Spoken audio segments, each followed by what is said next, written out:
अस्सलाम वालेकुम, नमस्कार, सत श्री अकाल। मैं हूं अरशद बीसर और आप देख रहे हो मेवात आज तक। आइए दोस्तों, आपको दिखाते हैं आज मेवात की सबसे बड़ी खबर। कौन सी मेवात की सबसे बड़ी खबर दोस्तों? 70 साल बाद ऐसा हुआ है कि आपने ये बहुत बार सुना होगा कि जब भी कोई राजनीतिक पार्टी चुनाव के दौरान चुनाव लड़ती है तो वो अपना घोषणा पत्र जारी करती है, लेकिन ऐसा पहली बार हिंदुस्तान की धरती पे ये हुआ है कि जब मेवात जैसे अनपढ़ और बैकवर्ड क्षेत्र में एक जो जनता जागरूक हुई और जनता ने अपना घोषणा पत्र जारी करके नेताओं को चौंका दिया है। चलिए, कुछ समाज सेवक हमारे सामने यहाँ मौजूद है, उनसे हम इसकी पूरी जानकारी लेते हैं। तो बहुत बहुत स्वागत है मेवात आज तक यूट्यूब न्यूज चैनल में आपका। तो पहले तो आप अपना नाम बताइए, आप कौन है और आपकी तारीफ क्या है?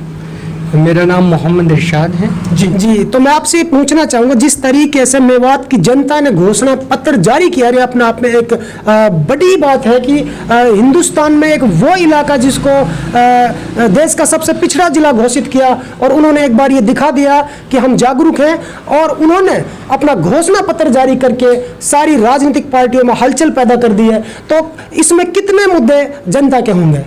इसमें टोटल 21 मुद्दे हैं। तो 21 मुद्दे में से आप 10 ऐसे मुद्दों के हमें नाम बताइए जो कि मोटे मोटे और बड़े मुद्दे हैं।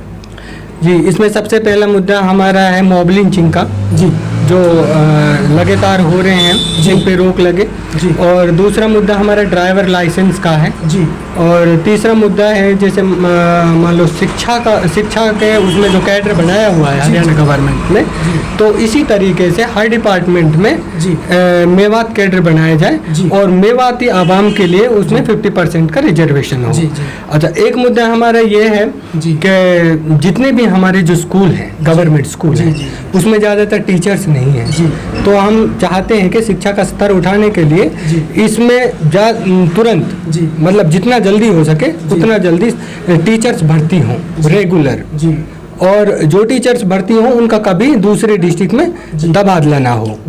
और एक मुद्दा हमारा ये है कि यूनिवर्सिटी, अब यूनिवर्सिटी का ये बोलते हैं कि भाई यूनिवर्सिटी नहीं दे सकती हरियाणा गवर्नमेंट, तो हम इनसे कहते हैं कि भाई आप हमें सेंट्रल यूनिवर्सिटी दे दीजिए। दूसरा मुद्दा हमारा ये है कि आपको पता है कि एक मामला था केंद्रीय विद्यालय का, जिसका पैसा हरियाणा गवर्नमेंट ने वापस कर दिया है, तो उसको भी तुरंत, जो सालेडी में अधिग्रहण हो चुकी है भूमि, तो उस पे उसको तुरंत बनाया जाए। एक मुद्दा है सच्चर कमेटी की बात, आप सब जानते हैं, सुना है, सच्चर कमेटी की सिफारिशों को तुरंत लागू किया जाए।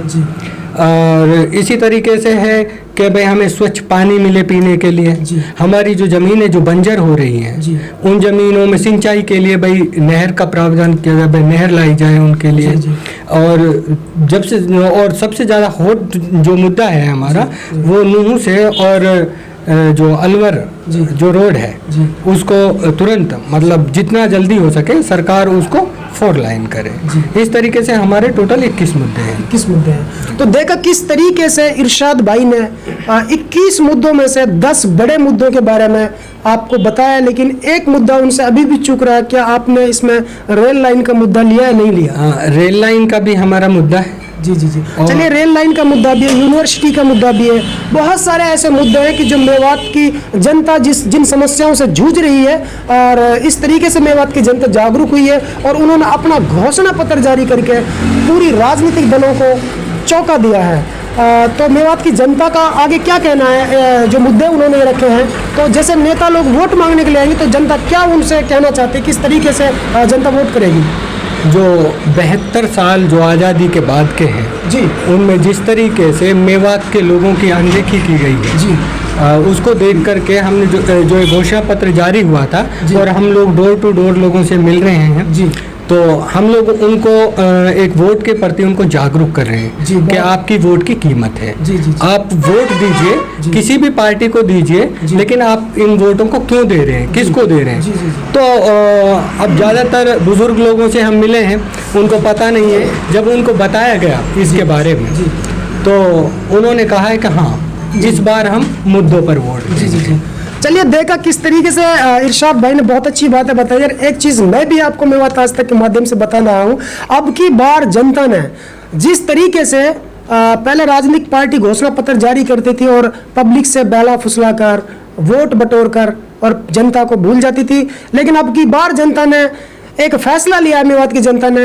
वोट का टाइम बाद में आएगा, लेकिन वोट देने से पहले जब भी कोई नेता गांव में घुसेगा उससे पहले उसको ये पर्चा थमा दिया जाएगा। ये अपने आप में एक बहुत बड़ी बात है और मेवात की जनता जागरूक हुई है। और जिन लोगों ने ये मुद्दा सबसे पहले उठाया है उनके लिए मेवात आज तक की तरफ से हम बहुत बहुत बधाई देते हैं। वो बधाई के पात्र हैं, उनका हम धन्यवाद करते हैं कि उन्होंने जनता को जागरूक किया। और अब की बार जो नेता है उनके लिए जनता की चेतावनी है कि जब भी कोई नेता किसी गांव या शहर में घुसेगा उस नेता के लिए सबसे पहले जनता अपने हाथ से ये पर्चा थमा देगी। अब से पहले जनता फूल मालाओं से स्वागत करती थी, पैसे की मालाओं से स्वागत करती थी, लेकिन जनता वोट करने के बाद भी जनता का पूरा भरपूर विकास नहीं होता था। लेकिन अब की बार जनता ने फूल मालाओं की जगह नेताओं के लिए घोषणा पत्र हाथ में लिया हुआ है। और ये घोषणा पत्र किसी एक आदमी के हाथ में नहीं बल्कि हर घर तक ये घोषणा पत्र पहुंचने वाला है। तो देखते रहिए मेवात आज तक की ताजा तरीन खबरें। हमारे चैनल को सब्सक्राइब जरूर करें। अस्सलाम वालेकुम, नमस्कार।